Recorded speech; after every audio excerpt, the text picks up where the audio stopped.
Hey guys, it's Kate. I have bronchitis right now, so my voice is going to sound a little different. But someone requested an awesome request. It was how to properly clean your violin to prevent rosin buildup and other particles from sticking on your violin and kind of messing up the varnish. And that's actually an amazing question because it's a really important aspect of taking care of your instrument. I also saw that a couple of you had questioned about my rosin video when I said that you should make sure you prevent buildup on your instrument. A lot of people didn't really understand what that meant, so I'll explain both of those things. Okay. When you play your violin and you put a lot of rosin, like that, when you play, a lot of times you'll see white smoke if you're playing really fast or if you're playing with a lot of rosin on your bow. And the buildup will either come in little like circular forms, not that big, or it'll just be a powder. And you'll see it normally right at the edge of the fingerboard, in between here and like behind your bridge. And every place, it's really bad to leave that on there. I mean, if you're playing a concert and the concert lasts like an hour, it's not going to be that big of a deal. But if you go home and you don't clean it off, especially if you live in climates where it's really, really moist or it gets cold one day and hot the other day, it's so bad for the instrument. So we definitely need to prevent that. So that's what rosin buildup is. And basically the result of rosin buildup, if you do it a couple of times and you don't clean it, is that you actually have like a sticky feel to it.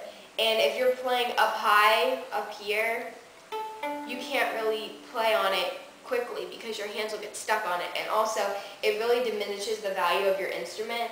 And once it does build up under here especially, it's almost impossible to get off. And if you do want to get it off, you have to pay a lot of money and ship your violin off. So it's very easily prevented, and I'll show you how. Okay. Basically, there are many different strategies on doing this, but I've tested pretty much all of them, and I'm going to give you pretty much the cheapest way and also the best way that I think. Okay. A lot of times you probably wonder what kind of cloth you need to use because you see your teacher using one, you see all sort of people using them, and you're like, what kind of cloth is this? And if you don't use the right cloth, that's a big deal. So basically, you don't need to go out and buy a cloth. If you wear undershirts, like white undershirts, Hanes and Fruit of the Loom makes undershirts, I wear them under my shirts at school, and I just used and cut up one that was like getting really shabby and stuff like that, and I use that. And this is just a white cloth of a t-shirt. It works amazing for that, and that's what I use. But make sure you do not use cloths that have, like they shed a little bit. I want to say it's felt. I don't know. A couple of teachers have told me that it's felt, but I think felt's a little bit more expensive, and I don't think they would be using felt on violin. But if you've heard that before, let me know. But don't be using things such as washcloths, because those have little circular threads that come off, and if they get into your F-holes or if they shed around, it's really bad. So I would definitely go for pretty much just an old shirt, something like that. And I would recommend that you do get it in white because after you clean and stuff like that, it gets really dirty, and if you can put it in the washing machine and possibly bleach it, it'll get everything out. So if you have something colored, you can't really bleach it. So that's what I recommend. So this is the cloth. You should keep a cloth in your case every single day. You shouldn't be keeping it at home and then coming home and cleaning it, because it's just a way that you're going to forget to not clean it. And you should get in the habit, whenever you put the violin in the case, you clean it, and whenever you take it out, you clean it. And I'll go into how you're supposed to clean it later. But this is the information on the cloth. Very important. And you should wash it, I don't know, probably once every 2 months, maybe. It depends on how much you play, though. That's all a matter of perspective.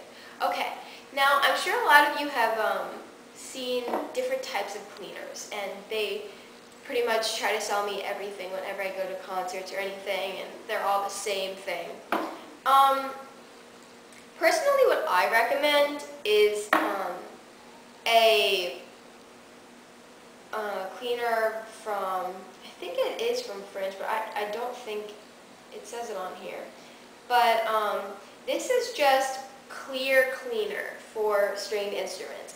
And you can get them out of any musical catalog, any musical supply. You just ask for the clear violin cleaner, and then this is the violin polish. And usually they come in like packets where you get them together as a dual set. So that should be fine. Now, I'm going to warn you though. First off, don't do this every day. Probably do it once every 4 months, because especially this one dries out your wood like crazy, so you really shouldn't be using this to clean it. And a lot of people make that mistake, and they use this thinking, oh my gosh, I'm cleaning my violin every day, it's good. But you have to remember, this probably works on like kitchen countertops that are marble and concrete and cement. This is wood, and a lot of our violins are very old wood. So putting, what are the ingredients in here? Probably something very dangerous to be putting on wood. Yeah, so don't be putting this on frequently. That's another thing. And this is the polish. You cannot put the polish on unless you use this, because the polish seals in everything. So if you're just putting on polish to make your violin look really shiny, that's not good, because it's sealing in all the stuff that you've had under it. So you really need to use both. Second off, a lot of times if you go and you get your violin repaired, they're going to ask if you want to put polish on it. Tell them, if it's French polish, I don't want it, because French polish is so bad for your instrument. And I had a bad experience with one of my violins where I kept getting it repaired by this place, and they always were putting French polish on it, and my violin's appearance started going like completely from brilliant to like dull.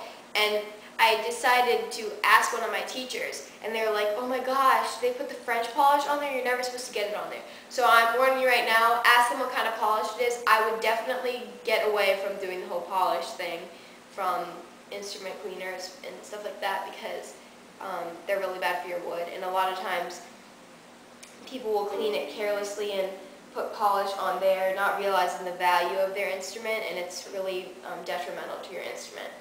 Okay. Alright, now I think I've explained everything on these. If you have questions on what my favorite brand is, I don't really like to announce brand over the internet, because I guess that's kind of like supporting them and stuff like that. But if you do want to know the brand, leave me a comment and I will message you or something like that. So yeah, these are the cleaners. Now to clean. You have to clean your instrument and your bow, and a lot of people forget to do this. Okay, so basically what you're going to do is you take the bow and you're going to loosen it till it gets very loose, like this. You can even go even more.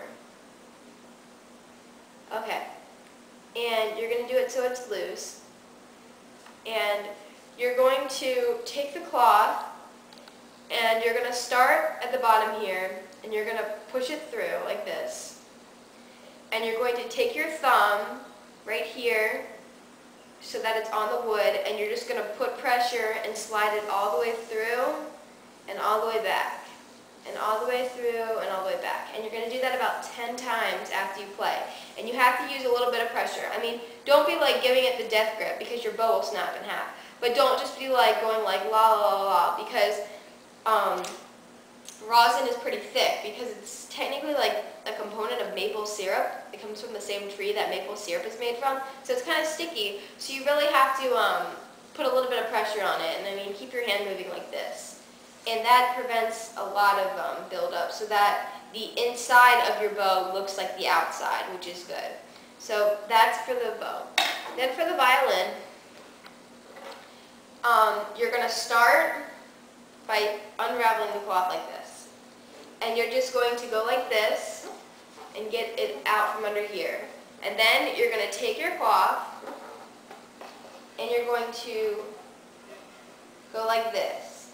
And you're just going to go through on the fingerboard. And you're going to put your fingers in between string sockets so that you can get everything. And make sure you get all the way up here as well. And you're just going to go through like this. And then you're going to take the cloth and you're going to put it under the fingerboard. And you're going to go up and down like that.